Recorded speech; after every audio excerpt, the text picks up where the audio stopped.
宇根義信さん、当時23歳。宇根さんは呉市で父親の営むヤスリ工場の工場長をしていました。8月6日の夕方、警防団の仲間2人と共に救援の食料を広島駅の裏にあった東練兵場に運びました。現在、呉市の被爆者の会の会長として語り部活動に当たっています。その当日はちょうどですね、8時ちょっと過ぎた頃でしたがね、工場のね、工場の従業員がもうほとんど年寄りでしてね、年寄りと女で住んだんですがね、その池上という、職長がおったんですよ。その職長が来ましてね、大将、その電気がいりましたと。もう電気がいいんだかと言ったんですがね、そうでございます。8時頃。それでね、電気がいいんだというのは、その我々の方のその方言でしてね、その停電したとということなんですがね、電気がいりましたと。私もね、その前にね、ちょっと電気のショートしたといいますかね、白い光線のようなものが部屋の中にパッと入ったもんですからね、おかしいなと思っていたところへそれが来たもんですから、おかしいなと。でその家の外へ出てみますとね、その向こうのその時になって初めてそちらの方向が広島だということが分かったんですけどもね、我々のところで言えば広の石打ちというところですね。その石打ちの方に白い雲が上がっていると。それでなんか空襲警報が入ってたんだから、石打ちの発電所がやられたんじゃないかと言って、ほんで停電したんじゃないかなって言っとったんです。それから10分ぐらいしましたら電気が来ましたと言うから、そうすると我々の全然素人考えなんですがね、石打ちの発電所がやられて坂の火力発電所から送電したんちゃうかいなとぐらいに思ったわけですよ。それからそれが8月6日の朝そうなんです。そうして30分ぐらいしましたらね、警防団が全員集合だという通知ありましてね、それから、その当時2馬車ですね、そのトラックじゃないんで2馬車、馬が引く馬車なんですが、それに乗って広野警察署へ集合したわけです。その警察の方からですね、3名ほど食料を1500人分運ばながらんから一緒につけてくれというようなことで、私が妹がおったりいろんなことがあるもんですから「皆さん行ってくださいや」と。また同僚の石本さんという人が分団長で、それから山本さんという人と私とが3人が行ったわけです。でそうしますとね、元のその当時国防婦人会というのがございましてね、それが食料英断といいますかね、その当時何て言ってましたか、英断と言ってましたかな、そこで国防婦人会の人がその食料を、結びの丸い結びでしたね、それを真ん中に1個梅を入れて、でこんな大きさでした。それを1500人分、これ何て言いますかね、昔のそうめん箱いうんですが、こんな角な箱へですね入れましたものを、広野婦人会と阿賀の婦人会とでおそらくだから750個ずつ作ったんじゃないかと思いますがね、それを持って、広島へ出発したわけです。トラックでですか？そう、トラックです。ちょうどね、坂を過ぎた頃、いわゆるなんて言いますかね、今でいう映画なんかへよく出てくる落ち武者って言いますが、部落を後にして脱出すると言いますかね、そんな人がもうとにかくなんて言いますかね、乳母車を引いた人もおるし、歩いてひょろひょろここでね歩いてくる、それが全部ザーッと道路いっぱいになってくるわけですね。だからとにかく道路いっぱいに、そこが一番最初でしたね。広島から逃げてくる。そう被害でね。だから動ける人が逃げてきたわけですね。で動けない人はおったわけですから。だから動ける人はとにかく広島から脱出しようと。だからいわゆる広とか呉とかに身寄りのある人でだと思いますからね。だからそこが最初でずっと続いとったんですね。延々とね。だからその人たちはみんななんかこういいような格好をして、持てるものは持って、積んでね、それで来ておりました。だから広島へ入るといっても、その人たちは今度はまた蛇行運転になりますからね、ゆっくりゆっくり徐行運転になりますからね。その人たちを避けながら。そう。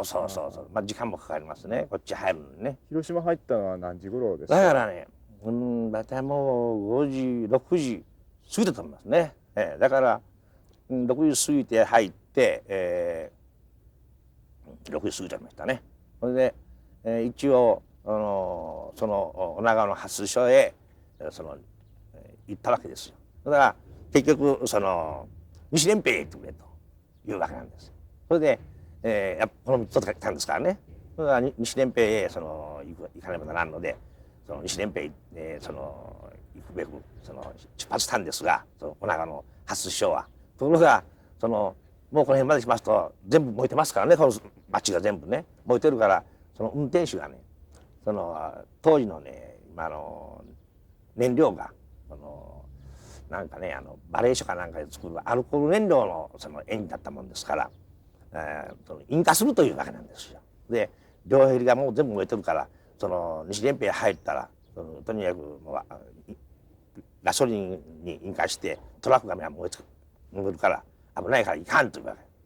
本当はいかん言うてもいけと言うし、なんかしてましたらね、その当時も財宝委員会がなんかそういうやっぱりなんかそういう人たちがね出て整理しておりました。それなら私もここに荷物を下ろせとこう言うんで、その町がどの辺かはっきり分かりませんけどもね、おそらく広島の駅に近いとか的場の辺とかじゃないかと私は思うんですが、そこで下ろしました荷物はね。で一応荷物を下ろしてこの辺まで来たわけです。帰って早く帰ろうと。ちょうどこの辺まで。そうこの辺まで来たわけです。この辺来た時にですね、この今のホームにですね、たくさんいわゆるイワシを並べたようにずっとこれホームに並んでましたですよ。何がですか？人間がその中にその人は死んだ人だから、動ける人はもう坂の辺でもうあったんですから、このホームへねこちらへとこちらと2列に並べてましたね。一列でなしにこちらへ向いたんとこちらへ向いたんと、足がこちらへ向いて、だからこういうふうになってね2列にずっと並べてましたからね、いかがろうとでしょうかね。僕はその当時とも大判に見てから100体ぐらいはあったということをちょっと書いたこともあるんですがね、100体現在見てみると100体はおるかなと私が今ちょっと思うんですが、みんなまだ生きてるんですか？そうですね。死んでる人もおられたんかもしれませんがね、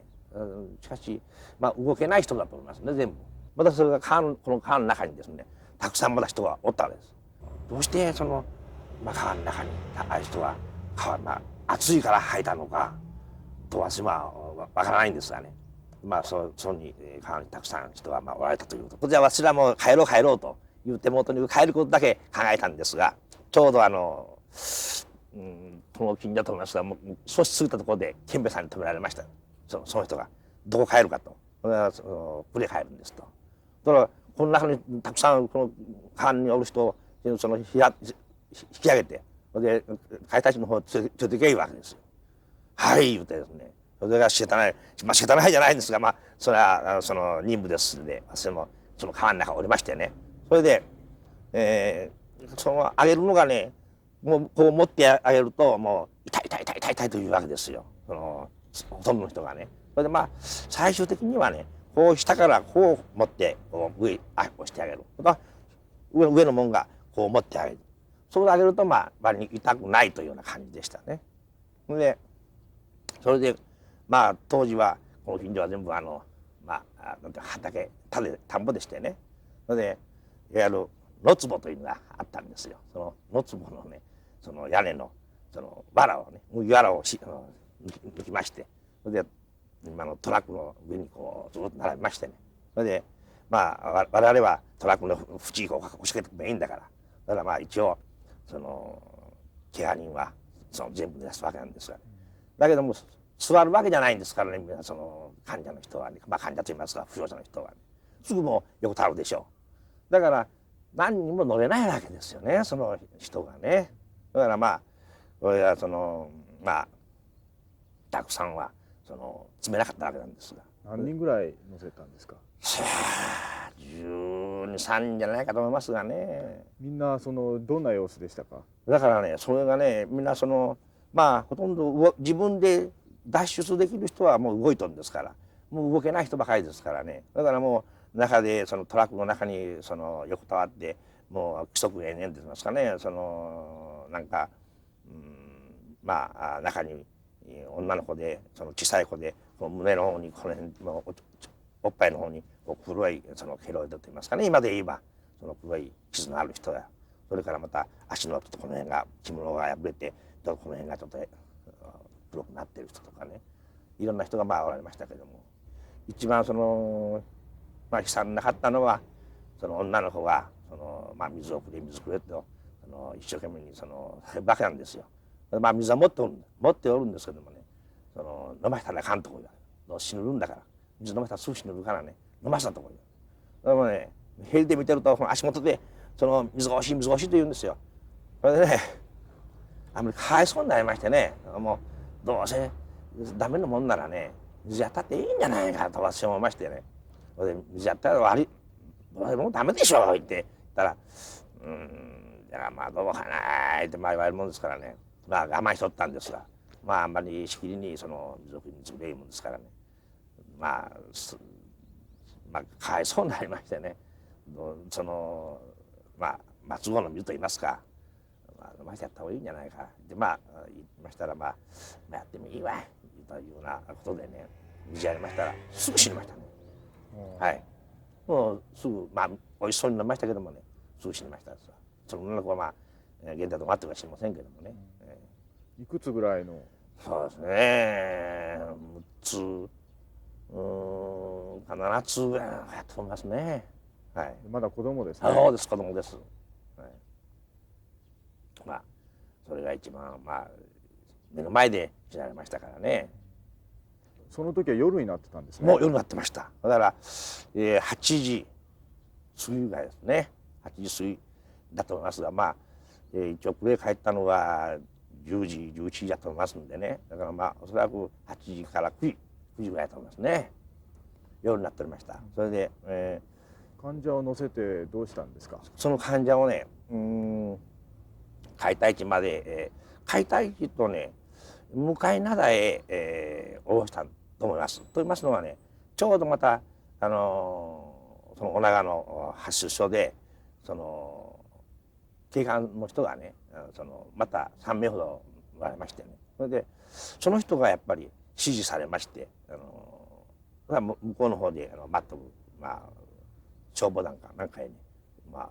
指揮はされましたからね、私たちはまあ直接下ろしてあげただけでねどこへ病院は、まあ、我々は案内しなかったんですよね。8月6日当日ですね、はい、まあ、救援に来られたわけですけども、その時にですね、はい、見たこととか感じたことなんかを家族の人なんかに話したりすることはありますか？ありますねやっぱり。はい、まあ、やっぱり、まあなんて言いますかね、私らは兵隊に行かなかったもんですから、まあ一番まあ話するのはやはり原爆のことですね。まあその次に呉市の空襲ですし、まあ、その次はまた不発弾の処理に行ったりしたことがありますんでね、まあ、戦争の話になるとしても原爆の話するのになりますね。被爆後から42年ですね今年で。はい、でまあ、その当時のことを知る人もだんだん少なくなってきてますですね。はいはい、でまあ、これからますますそうだと思うんですけれども、はい、まあ、これから先何年後何十年後何百年後のですね、まあ、これから生まれてくるまあ、その後輩たちというかそういう人たちに、まあ、被爆体験をした世代として何かこう言い伝えておきたいこととかそういうことはありますか？そうですね、やはりまあ、戦争はまあしてはならないということは原則なんですけども、仕方なく、まあ、起きるとしてもいわゆる、まあ、こういうふうななんて言いますか、原子爆弾のようなものは使ってもらいたくないですね。まあ、それが実感ですよ。まあその放射砲の弾のそのなんて言いますか、破片で怪我をしたとかね、なんとかいうのは別としましてね、まあこれはよくやりますからね。だけどまあいっぺんにたくさん死ぬようなそういう悲惨な死に方をするね、まあ核兵器だけはまあなんとか防げればと思いますがね。まあ防ぐべきだと思いますね。